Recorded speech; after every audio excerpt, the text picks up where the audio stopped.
Please आप हमारे Hindi kids story channel को सब्सक्राइब करें और बेल आइकन दबाएं, जिससे चैनल पर डाली गई वीडियोस को आप सबसे पहले सुन पाएं। और अगर आपको ये कहानियाँ अच्छी लगे तो उन्हें लाइक और शेयर करना ना भूलें। हेलो बच्चों, कैसे हो आप सब? आज हम आपके लिए एक और नई कहानी लेके आए हैं, जिसका शीर्षक है लालची आइसक्रीम वाला।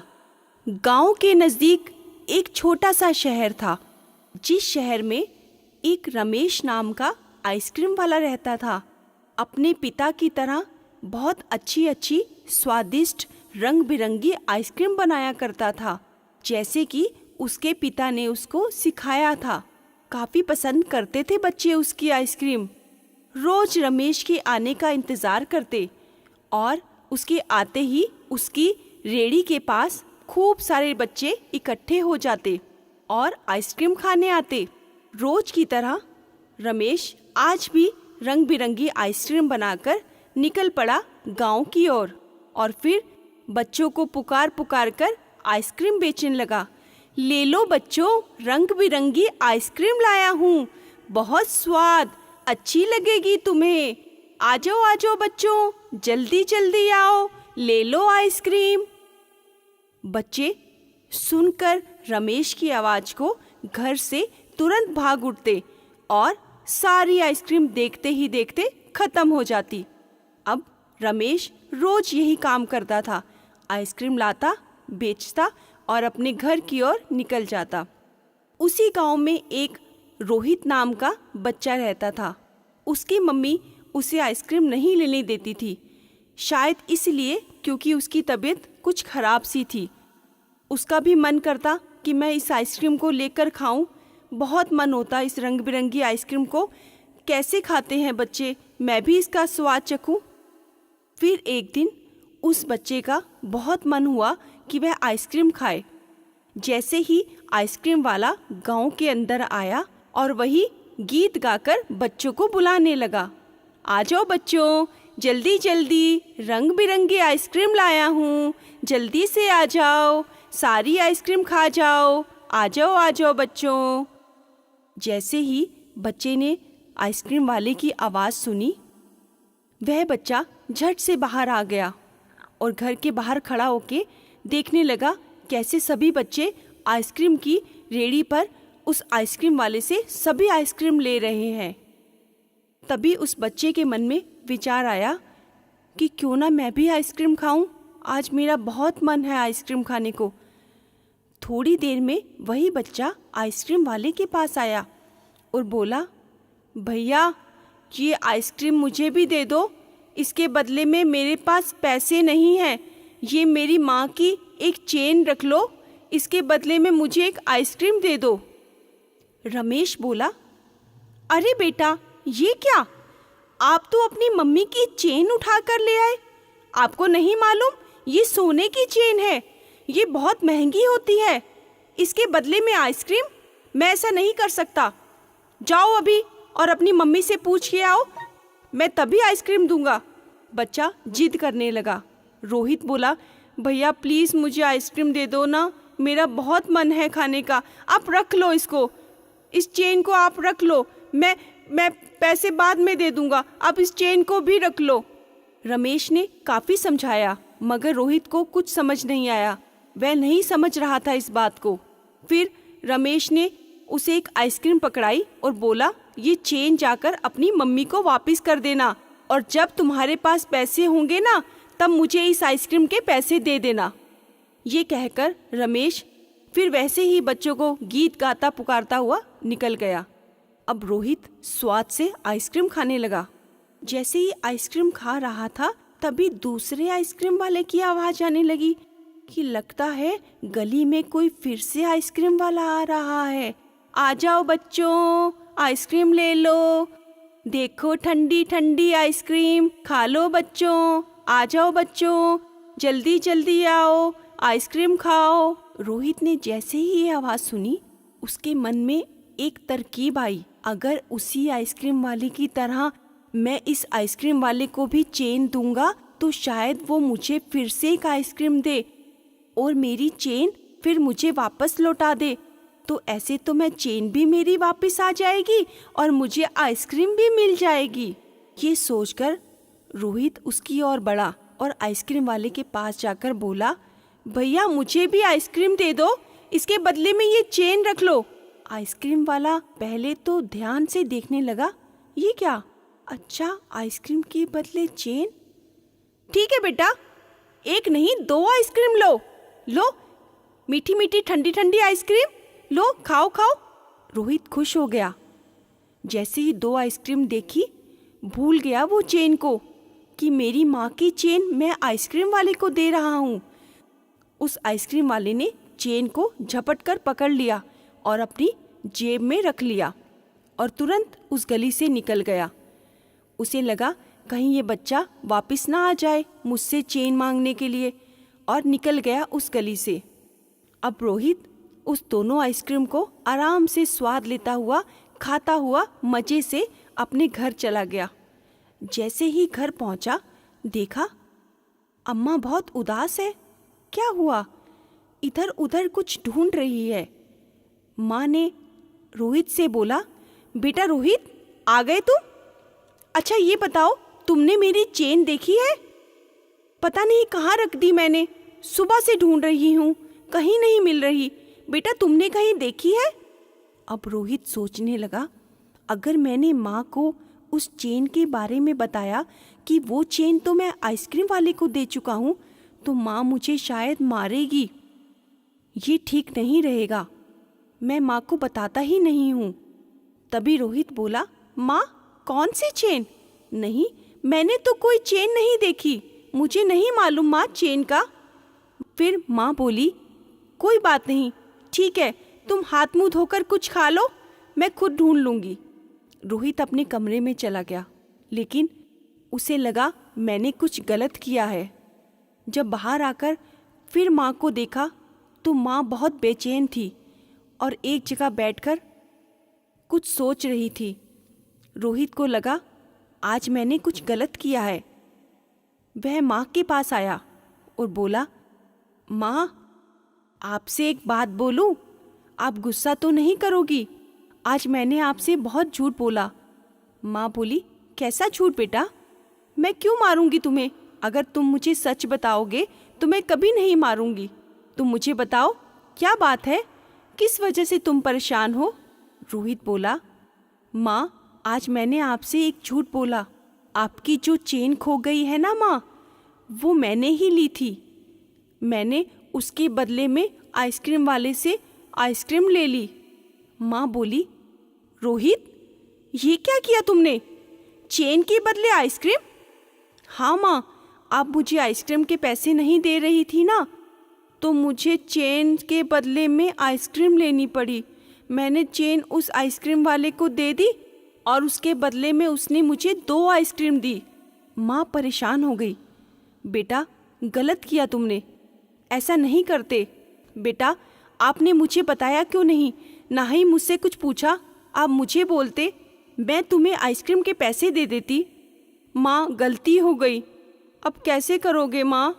माँ अब कैसे करोगी? माँ ने बोला, अच्छा एक बात बताओ, तुम उस आइसक्रीम वाले को पहचानते हो? रोहित बोला, हाँ माँ, मैं उसे पहचानता हूँ, वो शाम को हमारी गली में आता है माँ। ठीक है, जब वो शाम को आए तो तुम मुझे बताना। ठीक है माँ। अब रोज की तरह रोहित उस दिन खेल रहा था, तभी अचानक फिर से गली में एक आइसक्रीम वाला आया। ले लो बच्चों, मीठी मीठी आइसक्रीम, ठंडी ठंडी आइसक्रीम, जल्दी जल्दी आ जाओ। माँ ने जैसे ही आइसक्रीम वाले की आवाज़ सुनी, माँ तुरंत गई और बोली, भैया सुनो ज़रा, कल मेरे बेटे ने तुमसे ही आइसक्रीम ली थी ना, उसने तुम्हें एक चेन दी थी। अब वो आइसक्रीम वाला तो रमेश था, लेकिन रमेश तो बहुत ईमानदार था, उसने तो उसकी चेन नहीं ली थी। रमेश बोला, नहीं नहीं मेम साहब, मैंने आपके बेटे की चेन नहीं ली, बल्कि मैंने उसे समझाया था कि माँ की चेन को ऐसे बाहर नहीं लेके आते और इसके बदले में मैं तुम्हें आइसक्रीम भी नहीं दूंगा। लेकिन मेम साहब, जब वो बच्चा जिद करने लगा तब मैंने उसको आइसक्रीम फ्री में दी थी और बोला था जब तुम्हारे पास पैसे होंगे तब मुझे लौटा देना, लेकिन ये चेन जाकर अपनी माँ को ही देना। अब माँ चुपचाप हो गई कि ये क्या कह रहा है। तभी माँ ने रोहित को आवाज़ लगाई, रोहित, क्या यही आइसक्रीम वाला था वह? तो रोहित बोला, नहीं माँ, वो आइसक्रीम वाला तो दूसरा था। तभी गली से दूसरा वाला आइसक्रीम वाला निकला। वो आइसक्रीम वाला सोच रहा था, कल इस गली में गया था तो एक चेन मिली थी, हो सकता है वही बच्चा दोबारा कोई चेन लेके आ जाए या कोई दूसरा बच्चा कुछ और लेके आ जाए। वहीं जाता हूँ, देखो आज क्या मिलता है। फिर आ गया उस गली में और बोला, ले लो बच्चों ठंडी ठंडी आइसक्रीम, जल्दी जल्दी आओ, रंग बिरंगी आइसक्रीम, खा लो बेटा। माँ ने जैसे ही उस आइसक्रीम वाले की आवाज़ सुनी, माँ ने तुरंत उसे आवाज़ लगाई, ओ आइसक्रीम वाले भैया, इधर आओ जरा। अब रमेश भी वहीं खड़ा था और माँ भी और रोहित भी। माँ ने रोहित से पूछा, क्या बेटा यही आइसक्रीम वाला था वो? तो रोहित ने बोला, हाँ माँ, यही था। अब माँ ने गुस्से से उस आइसक्रीम वाले को बोला, तुम्हें समझ नहीं आती क्या? तुम एक बच्चे से एक चेन लेकर उसके बदले में आइसक्रीम दे रहे हो? ये सिखाते हो सब बच्चों को? अब आइसक्रीम वाला डर गया। माँ ने गुस्से से बोला, मैं गली में सब लोगों को बुलाती हूँ और बताती हूँ कि ये लालची आइसक्रीम वाला है, मेरे बच्चे से चेन के बदले में आइसक्रीम देकर गया। वह आइसक्रीम वाला डर गया, बोला, नहीं मेम साहब, आप किसी को मत बुलाइए, ये लीजिए अपनी चेन, आइंदा से ऐसा नहीं होगा, आप किसी को मत बोलिए कुछ भी, ये लीजिए अपनी चेन और मैं चला जाता हूँ। और फिर उस आइसक्रीम वाले ने वो चेन लौटा दी। देखा बच्चों, रोहित ने आज कितनी बड़ी गलती की थी, अपनी माँ की इतनी कीमती चेन को उस आइसक्रीम वाले को दे दिया। लेकिन रमेश जैसे आइसक्रीम वाले ने अपनी ईमानदारी दिखाई और उस दूसरे आइसक्रीम वाले ने अपनी लालच को दिखाया। देखो बच्चों, दुनिया में हर तरह के लोग होते हैं, लेकिन हमें सब पर भरोसा नहीं करना चाहिए। प्लीज आप हमारे हिंदी किड्स स्टोरी चैनल को सब्सक्राइब करें और बेल आइकन दबाएं, जिससे चैनल पर डाली गई वीडियोस को आप सबसे पहले सुन पाएं। और अगर आपको ये कहानियाँ अच्छी लगे तो उन्हें लाइक और शेयर करना ना भूलें। हेलो बच्चों, कैसे हो आप सब? आज हम आपके लिए एक और नई कहानी लेके आए हैं, जिसका शीर्षक है ईमानदार दूध वाला। एक छोटे से गांव में एक सोनू नाम का दूध वाला रहता था। वह रोजाना दूध बेचने का काम किया करता था और अपनी गाय भैंसों का दूध लेकर वह शहर जाता और दूध बेचकर आया करता था। अभी अभी नया नया काम शुरू किया था उसने और उसे लगता था कि शहर में यह व्यापार अगर चल गया तो सोनू कुछ अच्छे पैसे कमा पाएगा।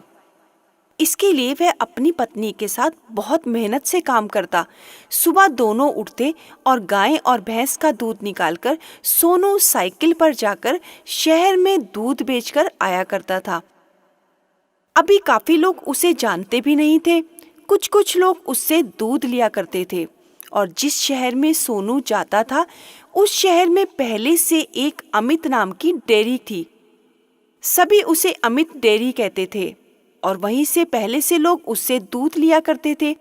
और अमित डेयरी वाला बहुत ही लालची टाइप का व्यक्ति था।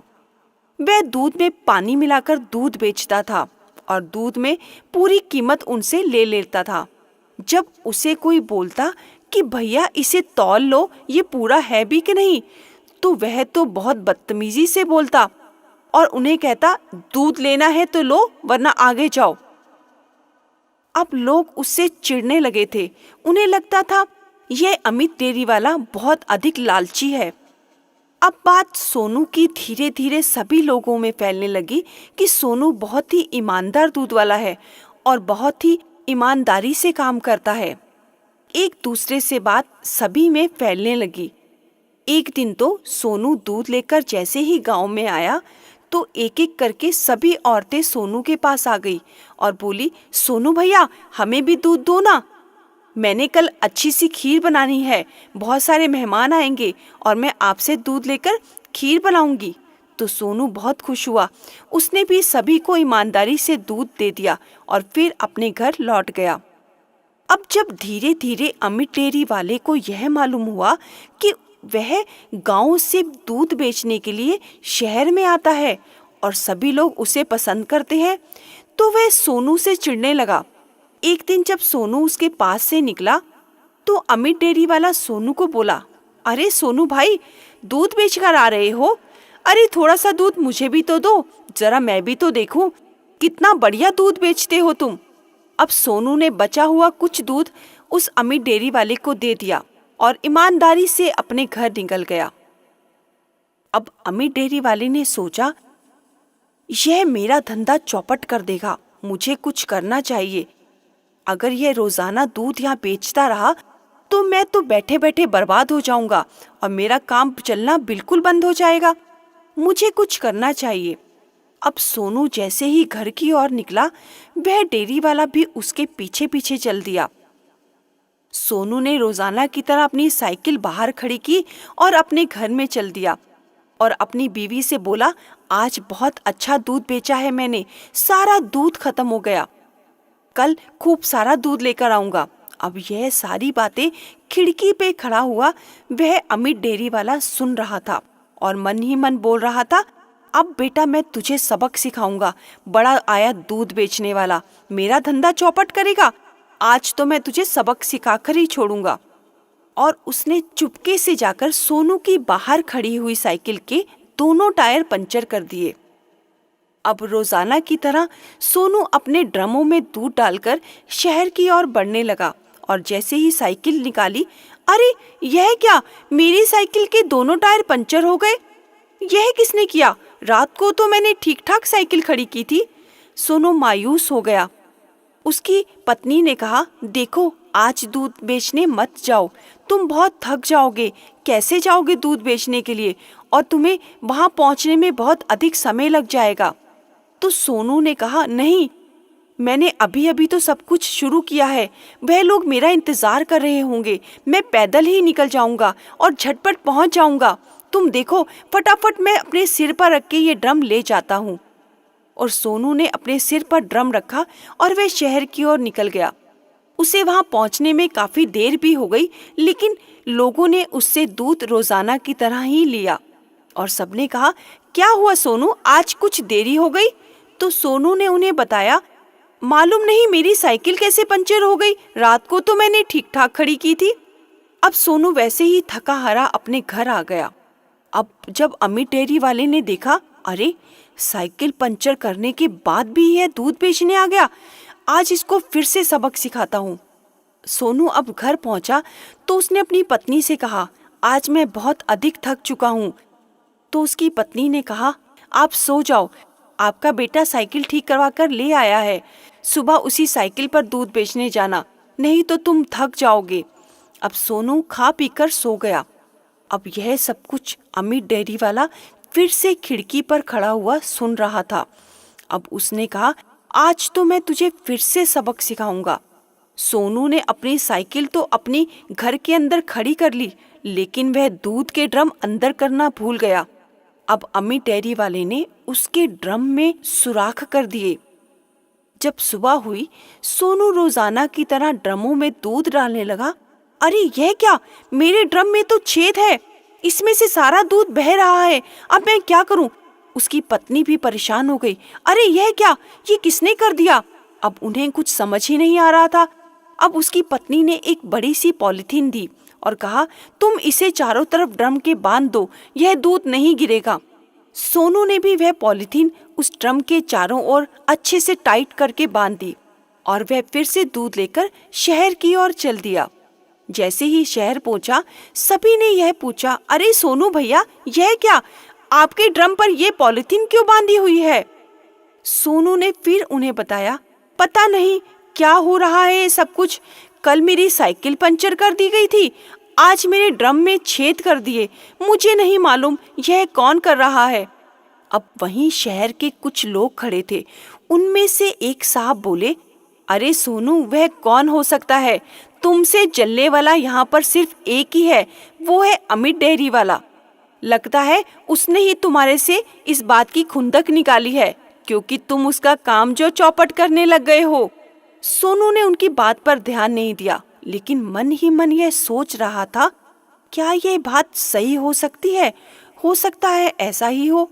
सोनू को उस शहर के लोगों ने समझाया, देखो सोनू, तुम अमित डेयरी वाले से सावधान रहना, यही तुम्हारे साथ ऐसी शरारत कर सकता है। तुम ध्यान रखना, लेकिन हम तुम्हारे साथ हैं। तुम्हें कभी भी कोई भी मुश्किल हो तो हम तुम्हारे साथ खड़े हो सकते हैं। सोनू अपने घर चला गया। अब रात को वह अमित डेयरी वाला फिर से आ गया। अब उसे तो यह लगा कि आज तो मैं इसके मवेशियों को ऐसा इंजेक्शन लगाऊंगा जिससे वह दूध देना ही बंद कर देंगे। और वह एक दवाई का इंजेक्शन भरकर अपने साथ लेकर आया था और जहां पर सोनू की गाय भैंसें बंधी थी वहां पर चला गया। अब सोनू को कुछ खटपट हुई तो सोनू को लगा कि वहां पर मेरी भैंसें क्यों बोल रही हैं, मुझे जाकर देखना चाहिए। अब सोनू ने जाकर जैसे ही उस कमरे का दरवाजा खोला, देखा अंदर तो अमित डेयरी वाला इंजेक्शन लेके खड़ा था और वह मवेशियों को इंजेक्शन लगाने ही वाला था। तभी सोनू ने उसे पकड़ लिया। अरे तुम, यह सब कुछ तुम कर रहे हो? तभी अचानक से शहर वाले भी वहां पहुंच गए और उन्होंने उस अमित डेयरी वाले को पकड़ लिया। और उनमें से एक व्यक्ति बोला, इसे पकड़कर सभी मारो, इसे तभी पता चलेगा किसी को कैसे सबक सिखाया जाता है। अब सोनू को अमित डेयरी वाले पर दया आ गई। सोनू ने कहा, तुम सब इसे मत मारो, हमें इसे पुलिस के हवाले कर देना चाहिए, यह सब कुछ वही करेंगे, आप इसे छोड़ दीजिए। लेकिन सभी शहर वालों ने सोनू की ईमानदारी पर वाह की। कहा, सोनू, तुम इतने ईमानदार हो कि तुम्हारे काम को चौपट करने के लिए इसने तुम्हारे मवेशियों को इंजेक्शन लगाना चाहा, लेकिन तुम इसे फिर भी माफ कर रहे हो। वाह, क्या ईमानदारी है तुम्हारी। सभी ने सोनू की वाह की और तब से अमित डेयरी वाले ने वह काम छोड़ दिया और वह पुलिस की हिरासत में चला गया और सोनू रोजाना की तरह दूध बेचता रहा। एक दिन तो सोनू ने अपनी डेयरी खोल ली और वह फिर से शहर में दूध बेचता रहा। देखा बच्चों, इसे कहते हैं ईमानदारी। आज सोनू ने अपने साथ बेईमानी होते हुए देखी, लेकिन वह फिर भी ईमानदारी के रास्ते पर चलता रहा और अंत में सोनू की ही जीत हुई। हेलो बच्चों, कैसे हो आप सब? आज हम आपके लिए एक और नई कहानी लेके आए हैं जिसका शीर्षक है ईमानदार गोलगप्पे वाला। गुरदासपुर एक छोटा सा गांव था, जिस गांव में चंदू नाम का एक गोलगप्पे बेचने वाला रहा करता था। चंदू बहुत ही मेहनती व्यक्ति था। वह रोज सुबह 4 बजे उठता और सुबह ही वह गोलगप्पे बनाने का सामान इकट्ठा करके सभी सामान से वह गोलगप्पे बनाया करता था और सुबह होते ही वह गोलगप्पे बेचने के लिए निकल जाता और पूरे शहर में गोलगप्पे बेचकर शाम को अपने घर वापस लौट आता था। कई बार तो चंदू को आते आते रात भी हो जाती थी। अब चंदू का रोज का यही रूटीन था, सुबह जाना और शाम को वापस घर आना। एक दिन चंदू गोलगप्पे बेचकर घर आ रहा था।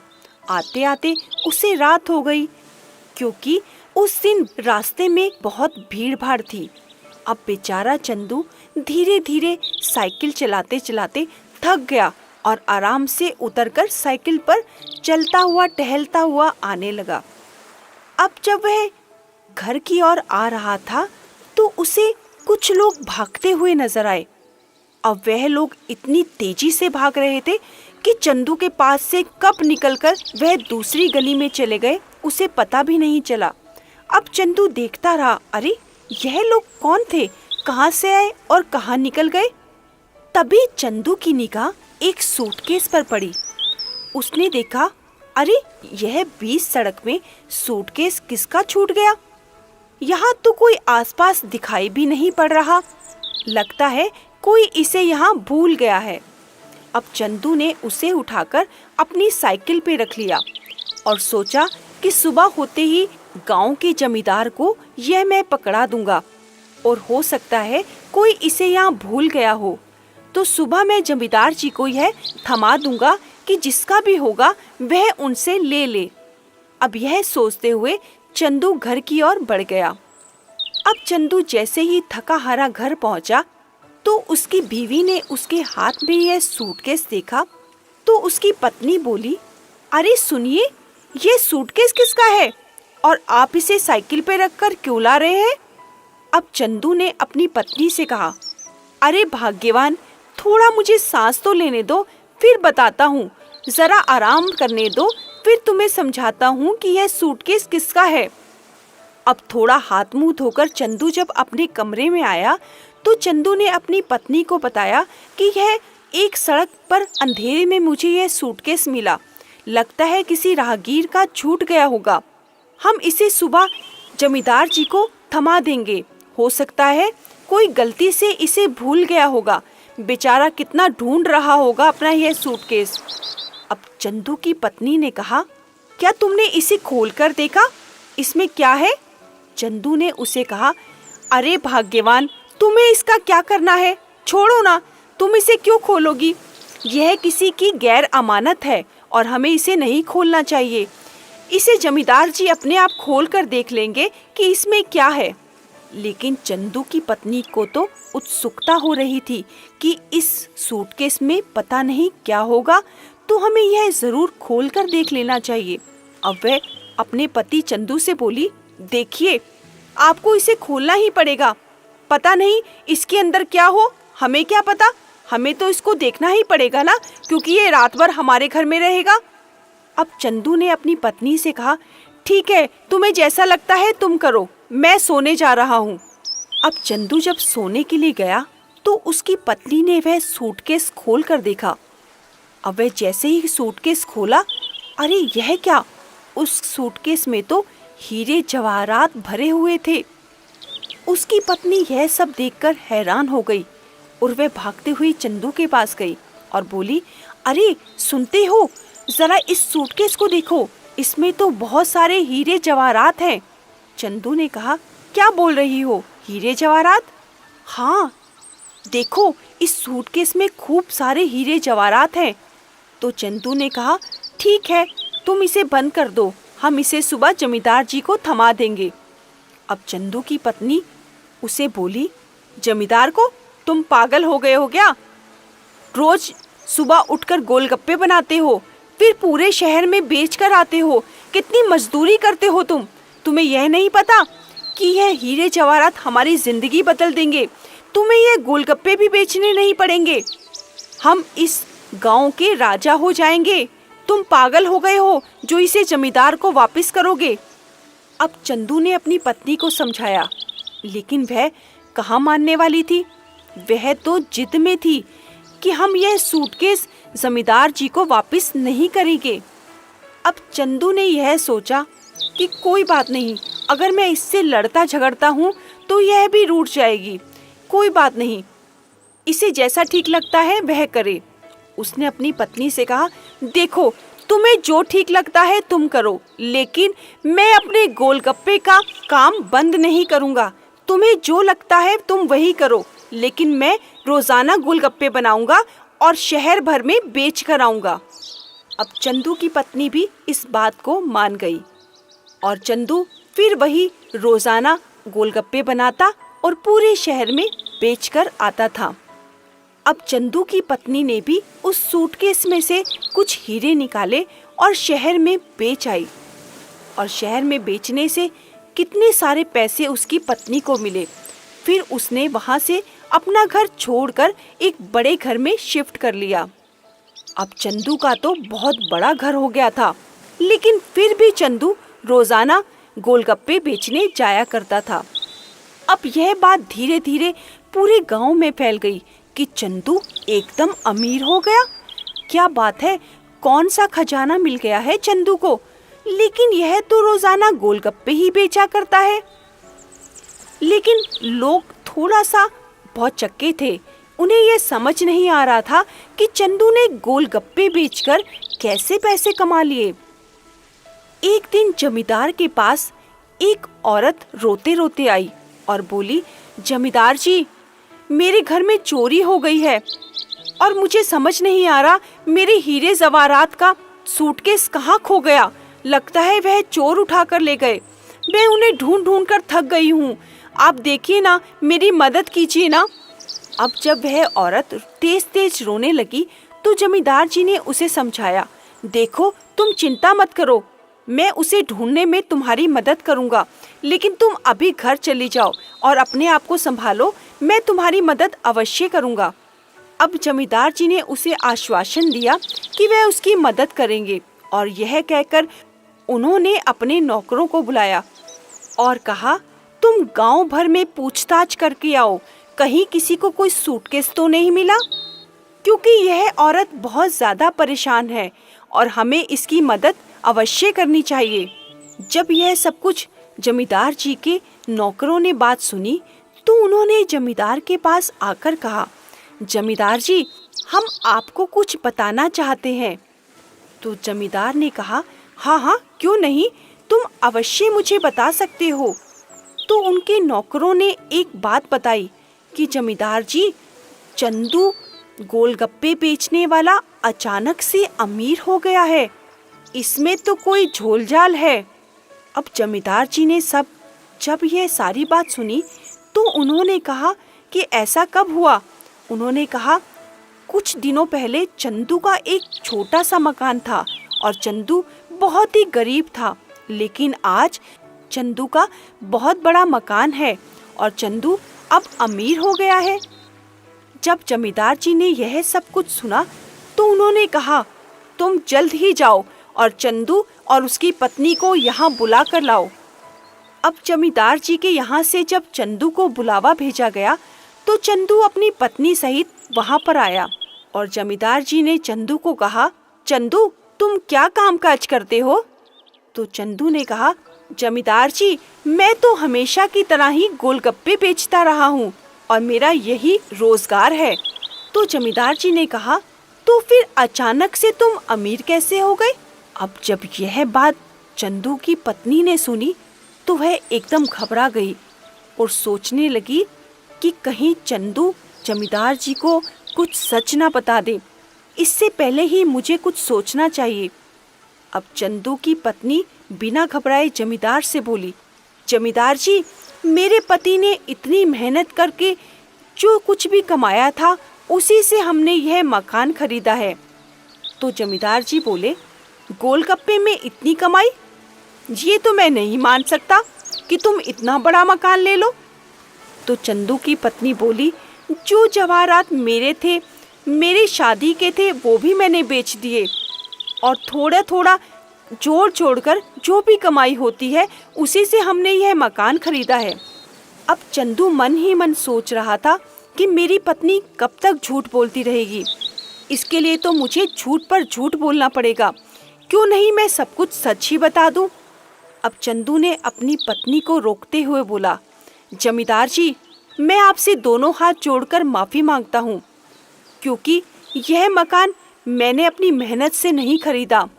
एक दिन रास्ते में आते हुए मुझे एक सूटकेस मिला था जिसके अंदर काफ़ी हीरे जवाहरात थे। वही बेचकर मेरी पत्नी ने यह मकान खरीदा है। जब यह सारी बात जमींदार जी ने सुनी तो वह एकदम भौचक्के हो गए और बोले, हीरे जवाहरात का तुमने यह सब कुछ हमें क्यों नहीं बताया? अब चंदू ने दोनों हाथ जोड़कर जमींदार से माफ़ी मांगी। हम दोनों को आप माफ़ कर दें, आइंदा से ऐसी गलती नहीं होगी जमींदार जी। जमींदार ने जब चंदू का भोलापन देखा तो उसे बात समझ में आ गई कि चंदू बहुत भोला व्यक्ति है और बहुत ही ईमानदार है। उन्होंने कहा, देखो चंदू, यह तुम्हारी पहली गलती है और तुम्हारे काम, नाम और ईमानदारी की चर्चा पूरे शहर में है, इसीलिए मैं तुम्हें इस गलती के लिए माफ़ करता हूँ, लेकिन आइंदा से यह गलती दोहराना मत। अब चंदू और उसकी पत्नी दोनों ने हाथ जोड़कर माफ़ी मांगी और जमींदार से कहा कि आइंदा हम ऐसा नहीं करेंगे। देखा बच्चों, इसे कहते हैं ईमानदारी। जिस प्रकार आज चंदू ने जमींदार जी को सब कुछ सच सच बताया और अपनी ईमानदारी दिखाई, क्योंकि व्यक्ति को हमेशा अपने कर्म और मेहनत पर भरोसा होना चाहिए और उसी में ही उसकी जीत है। हेलो बच्चों, कैसे हो आप सब?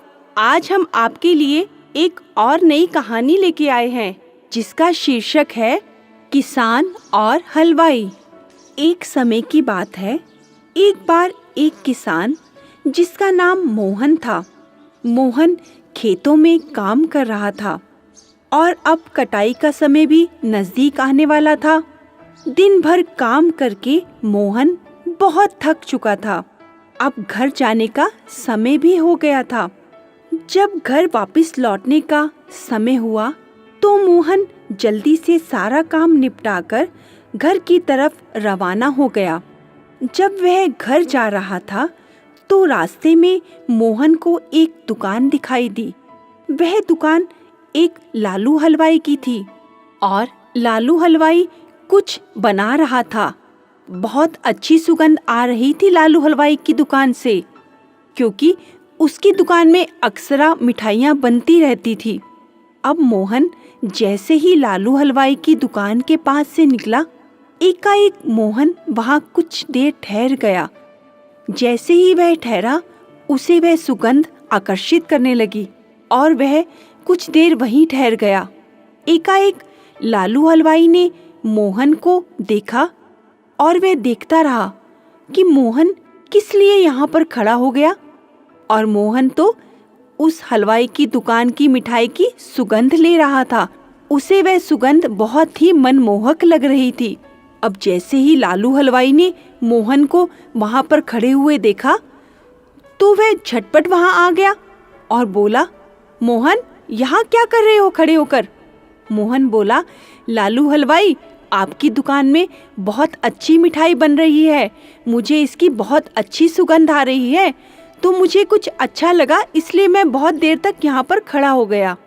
जैसे ही यह सुना तो लालू हलवाई झटपट बोला, अच्छा, फ्री में मिठाई की सुगंध ले रहे हो? पैसे लगेंगे इसके। अब मोहन बोला, पैसे? किस बात के? तो लालू हलवाई बोला, सुगंध लेने के भी पैसे लगते हैं। सुगंध लेना यानी कि मिठाई खाने के बराबर होता है। अब मोहन कुछ हैरान होकर बोला, सुगंध लेना मिठाई खाने के बराबर? ये क्या हुआ? हाँ हाँ, क्यों नहीं, तुमने सुगंध ली तो इसके पैसे लगेंगे। अब मोहन थोड़ा सा चुप हो गया और जेब से पैसे निकालने लगा और उसके जेब से कुछ सिक्के निकले। अब मोहन ने भी एक चालाकी खेली। उसने अपनी जेब से कुछ सिक्के निकाले और अपनी मुट्ठी में खनखनाने लगा। खनखनाने के बाद उसने वही सिक्के अपनी जेब में दोबारा डाल लिए। ये सब कुछ लालू हलवाई देख रहा था। अब लालू हलवाई एकाएक बोला, क्या हुआ, पैसे नहीं दोगे? सुगंध लेने के मेरी मिठाई की सुगंध ली है तुमने। अब मोहन बोला, जिस प्रकार सुगंध लेना मिठाई खाने के बराबर है, उसी प्रकार सिक्कों की खनखनाहट सुनना भी सिक्के लेने के बराबर है। समझ गए लालू हलवाई? अब लालू हलवाई तो अपना सा मुंह लेकर अपनी दुकान में वापस चला गया। देखा बच्चों, अगर हम कोई भी कार्य सूझबूझ से करें तो हम किसी भी मुसीबत से बच सकते हैं और हर समस्या का हल निकाल सकते हैं, जिस प्रकार आज मोहन ने लालू हलवाई के साथ किया। और मोहन को समझ में आया कि चालाकी से काम कैसे किया जाता है।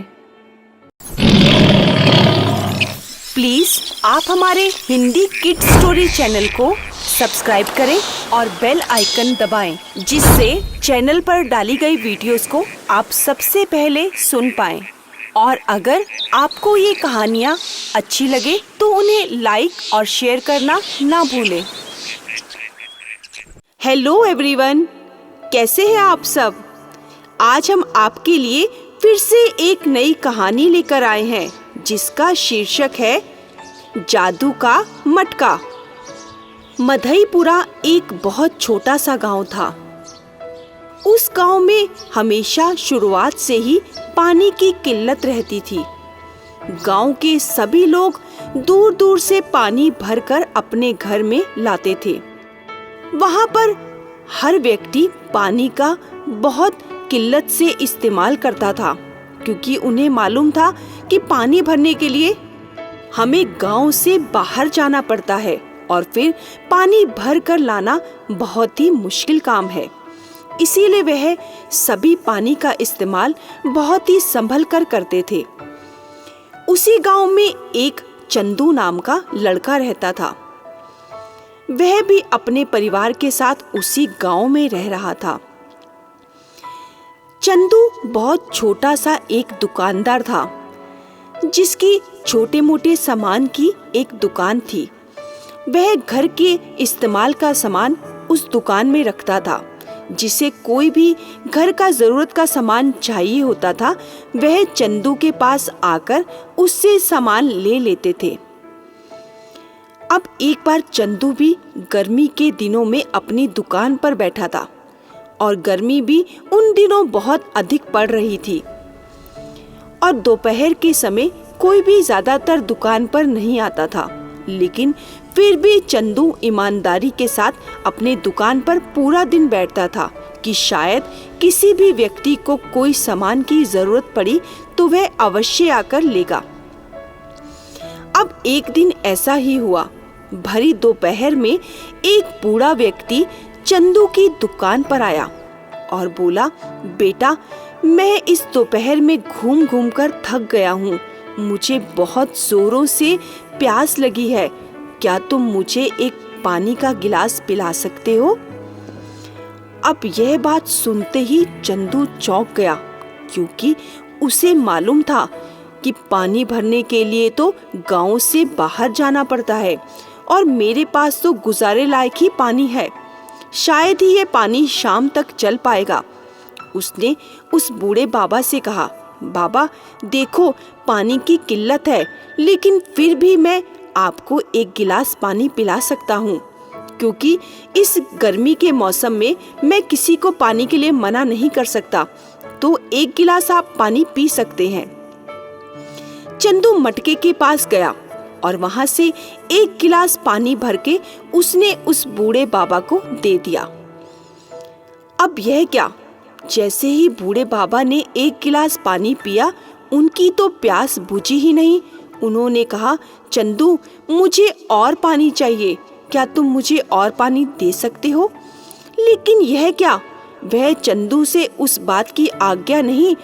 उन्होंने तो उठकर ही वह मटके को अपने मुंह से लगाया और गड़गड़ करके सारा पानी पी गए। चंदू तो उनका मुंह ताकता ही रह गया, लेकिन वह उस बूढ़े बाबा को मना भी नहीं कर पाया। उसे लगा कि इन्हें बहुत अधिक प्यास लगी है। कोई बात नहीं, मैं पानी फिर से भर लाऊंगा। लेकिन आज ये बूढ़े बाबा मेरी दुकान से प्यासे चले गए तो मुझे इस बात का दुख हमेशा रहेगा। बूढ़े बाबा चंदू की दुकान से चले गए। अब जैसे ही थोड़ा समय बीता, काफी समय बाद चंदू को प्यास लगी। चंदू ने सोचा, मटके में शायद कुछ पानी बचा हो तो मैं वह पानी पी लेता हूँ, मेरी प्यास बुझ जाएगी। चंदू अपनी जगह से उठा और वह मटके की ओर बढ़ा। जैसे ही वह मटके की ओर बढ़ा, उसने मटके को उठाकर अपने मुंह से लगाया और जो बचा हुआ पानी था वह चंदू पीने लगा। उसमें सिर्फ थोड़ा ही पानी बचा था। चंदू की प्यास बुझ गई। अब तो चंदू को मालूम था कि मटका पूरी तरह से खाली हो चुका है, उसमें एक भी बूंद पानी की नहीं है। अब जैसे ही दोपहर हुई तो चंदू के पास एक व्यक्ति आया जो गांव का ही था। उसने कहा, चंदू, थोड़ा सामान चाहिए था, घर पे कुछ मेहमान आने वाले हैं, इसीलिए इस भरी दोपहर में मुझे आना पड़ा। तुम कृपया करके ये लिस्ट में लिखा हुआ सारा सामान मुझे दे दो। चंदू ने उस व्यक्ति का हालचाल पूछा और कहा, कोई बात नहीं, जब जरूरी सामान हो तो तुम मेरी दुकान से आकर ले सकते हो, लेकिन सबसे पहले यह बताओ कि तुम्हारी तबीयत कैसी है। तुम तो कुछ दिनों से बीमार चल रहे थे, तुम्हारे पैर में बहुत अधिक मोच आई थी, उसका क्या हाल है? उस व्यक्ति ने कहा, कहाँ चंदू, मेरी मोच तो काफी समय से लगातार चल रही है और ठीक होने का नाम ही नहीं ले रही। कितने डॉक्टरों को दिखा चुका हूँ, लेकिन इस पर कोई भी असर नहीं है। ये तो वैसे की वैसे ही है। फिर भी मुझे तो अब काम करना ही है, तो क्या करूँ? घर का सामान तो लाना ही था, इसीलिए मैं ही आ गया। तुम मुझे सामान दे दो, कहीं मैं देर से घर पहुँचा तो घर वाले मुझे डांटेंगे। तुम मुझे सामान दे दो, मैं निकल पड़ूं। चंदू ने कहा, हाँ हाँ, बस तुम थोड़ा सा इंतजार करो, मैं अभी सारा सामान लेकर आता हूँ। अब चंदू ने लिस्ट में लिखी हुई सारी सामान की सामग्री उसके झोले में डालनी शुरू कर दी। लेकिन यहाँ बैठा हुआ व्यक्ति प्यास से तड़प रहा था। उसने कहा, चंदू, क्या मुझे तुम्हारी दुकान से थोड़ा सा पानी पीने को मिलेगा? गला सूख रहा है और घर पहुँचने तक तो मैं प्यास से मर ही जाऊंगा। मुझे थोड़ा सा पानी मिल जाए तो तुम्हारी बड़ी मेहरबानी होगी।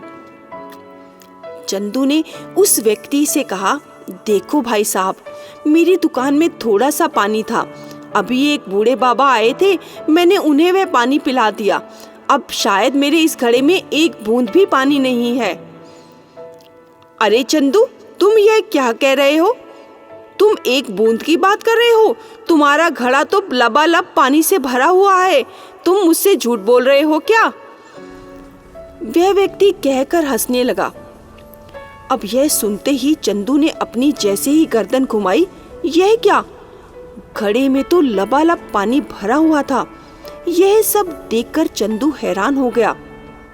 अरे, अभी तो घड़ा खाली था। अब चंदू ने अपनी बात को ढकते हुए कहा, अरे भाई, क्या करूं, इतनी गर्मी है, गर्मी से तो लगता है मेरी मत ही मारी गई है। जो मुझे याद ही नहीं रहा कि सुबह तो मैंने घड़ा भरा था, फिर कैसे खाली हो जाएगा। लो, तुम भी पानी पी लो। यह कहकर चंदू ने उस घड़े में से एक गिलास पानी भरकर उस व्यक्ति को दे दिया। उस व्यक्ति ने उस गिलास में भरा हुआ पूरा पानी पी लिया और अपना सामान लेकर अपने घर की ओर रवाना हो गया। अब यह क्या? कुछ घंटों बाद वह व्यक्ति अपनी बहन को लेकर चंदू की दुकान पर दोबारा आ गया और बोला, चंदू, मेरी बहन काफी समय से बीमार चल रही है, क्या तुम इसे भी अपने घड़े का पानी पिला दोगे? यह बातें सुनकर चंदू हैरान हो गया और बोला, मेरे घड़े का पानी पीने के लिए तुम इसे अपने घर से लेकर आए हो? क्या बात है? तो उस व्यक्ति ने कहा, चंदू, तुम्हारे घड़े का पानी तो जादू का है। जैसे ही मैंने इस जादू के मटके का पानी पिया, मेरे पैर की मोच जो काफी समय से लगातार चल रही थी, वह तो एक क्षण में दूर हो गई। चंदू भी उसकी बातों को सुनकर थोड़ा अचंभित हो गया। तुम्हारे पैर की मोच ठीक हो गई? तो कोई बात नहीं, तुम अपनी बहन को यह पानी पिला सकती हो, लेकिन इस जादू के मटके के बारे में मुझे कुछ नहीं मालूम। तुम्हारे मन का वहम होगा। यह कहकर चंदू ने एक गिलास पानी उसकी बहन को भी दिया। लेकिन यह क्या? चंदू के मटके का पानी पीकर तो उसकी बहन ठीक हो गई। चंदू भी इन बातों से बड़ा हैरान था। लेकिन यह क्या? धीरे धीरे करते करते यह बात तो आग की तरह पूरे गांव में फैल गई कि चंदू के पास एक जादू का मटका है, जिसका पानी पीकर दूर दूर तक बीमारी गायब हो जाती है और काफी समय से लगातार चलती आ रही बीमारी भी हमारे शरीर से गायब हो जाती है। अब यह बात आग की तरह पूरे गांव भर में फैल गई। अब लोगों की तो कतार ही चंदू की दुकान के आगे लग गई। सभी चंदू के मटके का पानी पीने आया करते थे और सब वाह वाह करते हुए चंदू की दुकान से लौटते थे। चंदू को भी मालूम चल गया था कि वह बूढ़े बाबा जो मेरे दुकान से मटके का पानी पीकर गए थे, यह करामात उन्हीं बूढ़े बाबा की है। उन्हीं की कृपा से यह मटके का पानी चमत्कारी हो गया और यह जादू का मटका बन गया। अब चंदू भी किसी से कोई भी पैसा नहीं लेता था और अपनी ईमानदारी के साथ सबकी सेवा करता रहा और उसके मन में कोई भी लालच नहीं थी। अब एक बार की बात है, चंदू की दुकान पर एक बूढ़ा व्यक्ति आया। उससे पहले थोड़ी देर ही चंदू सोच रहा था कि अगर कोई बड़ा व्यापारी मेरी दुकान पर आ जाए और मेरे मटके का पानी पीकर मुझे काफी सारा पैसा दे जाए तो मैं तो दिनों दिन माला माल हो जाऊंगा। यह सोचकर चंदू के मन में पैसों का लालच आ रहा था। तभी एक बूढ़े बाबा चंदू की दुकान पर आए और बोले, चंदू, मैं काफी देर से प्यासा हूँ, मुझे पानी पिला दोगे? लेकिन उस बूढ़े बाबा की बात पूरी होनी ही थी, तभी राजमहल से राज दरबारी आ गए और बोले, चंदू, तुम ही हो वह जादुई मटके वाले? तुम्हें राजमहल से बुलावा आया है। महारानी की तबीयत कुछ बिगड़ गई है और राजा जी चाहते हैं कि तुम्हारे मटके का पानी पीकर वह अपने आप को ठीक कर ले। तो तुम्हें राजमहल से बुलावा आया है और तुम्हें हमारे साथ अभी राजमहल चलना होगा। तुम्हें इसके बदले में राजा जी से काफी सोने की अशर्फियां और राज गहने मिलेंगे। तुम हमारे साथ चलोगे? अब चंदू के मन में तो पहले ही लालच घूम रहा था। अब चंदू ने उन बूढ़े बाबा की तरफ ध्यान ना देकर वह राज दरबारियों के साथ मटका लेकर चल पड़ा। अब यह क्या, जैसे ही चंदू राजमहल पहुंचा, वह राजमहल में राजा के सामने खड़ा था और राजा ने कहा, चंदू, इस जादुई मटके का पानी तुम रानी को दे दो, जिससे वह जल्दी ही ठीक हो जाएंगी। लेकिन यह क्या, जैसे ही चंदू की निगाह उस मटके पर पड़ी, वह मटका तो खाली था, उसमें तो एक बूंद भी पानी की नहीं थी। चंदू ने कहा, महाराज, यह मटका तो मैं घर से भर के लाया था, यह तो यहाँ खाली हो गया। राजा ने कहा, क्या मजाक बना रखा है तुमने? क्या तुम यहाँ पर आके मजाक कर रहे हो हमसे? हमने तुम्हें राज दरबारियों के हाथ संदेशा भेजा था कि तुम्हें वही मटका लेकर आना है जो जादू का है। चंदू ने कहा, महाराज, ये वही मटका है, लेकिन यह क्या, मैं आश्चर्यचकित हूँ कि यह मटका तो खाली हो गया। महाराज को बहुत अधिक गुस्सा आया। उन्होंने चंदू को बेइज्जत करके राजमहल से बाहर निकाल दिया। अब चंदू अपना सा मुंह लेकर राज दरबार से बाहर आ गया और रास्ते में आते आते वह सोच रहा था, आज मेरे लालच ने मुझे ले डुबोया। शायद मैंने उस बूढ़े बाबा को पानी ना देकर अपने लालच में आकर राजमहल आना ही ठीक समझा, लेकिन यहाँ मेरे लालच ने मुझे ही डुबो दिया और यह मटका पानी से खाली हो गया। हे भगवान, मैंने ये क्या कर डाला? आज मैं सबकी मदद करता तो यही सही था, लेकिन मैं कहाँ पैसों के लालच में आ गया और मैंने अपना नुकसान कर डाला। यह सोचकर वह अपनी दुकान पर वापस लौटा, लेकिन यह क्या, दुकान पर तो वह बूढ़े बाबा भी नहीं थे, वह तो वहां से जा चुके थे। आज चंदू को अपनी लालच पर बहुत पछतावा हुआ और वह आज जादू के मटके से अपना हाथ धो बैठा था। लेकिन चंदू ने अपना पश्चाताप करने के लिए अपने मन ही मन सोचा, जो पैसे मैंने इस मटके से कमाए थे, जो गांव के लोगों ने थोड़े थोड़े पैसे मुझे अपनी मर्जी से दिए थे, आज वह पैसे से मैं एक वैद्य की व्यवस्था इस गांव में कर देता हूँ, जिससे लोगों को कभी भी किसी की जरूरत ही नहीं पड़ेगी और वह वैद्य के पास जाकर अपने रोग की दवा ले लेंगे। और चंदू ने यही किया। उन पैसों की मदद से उसने एक वैद्य की व्यवस्था की, जिससे गांव के सभी लोगों का उपचार होने लगा। देखा बच्चों, चंदू को जब अपनी गलती का एहसास हुआ, तब तक वह मटका खाली हो चुका था, लेकिन चंदू ने उन्हीं पैसों की मदद से लोगों के लिए गांव में वैद्य की व्यवस्था की, जिससे लोगों का सही ढंग से उपचार हो पाए और चंदू के मन में जो लालच आया था, कपट आया था, उसका भी वह पश्चाताप कर पाए।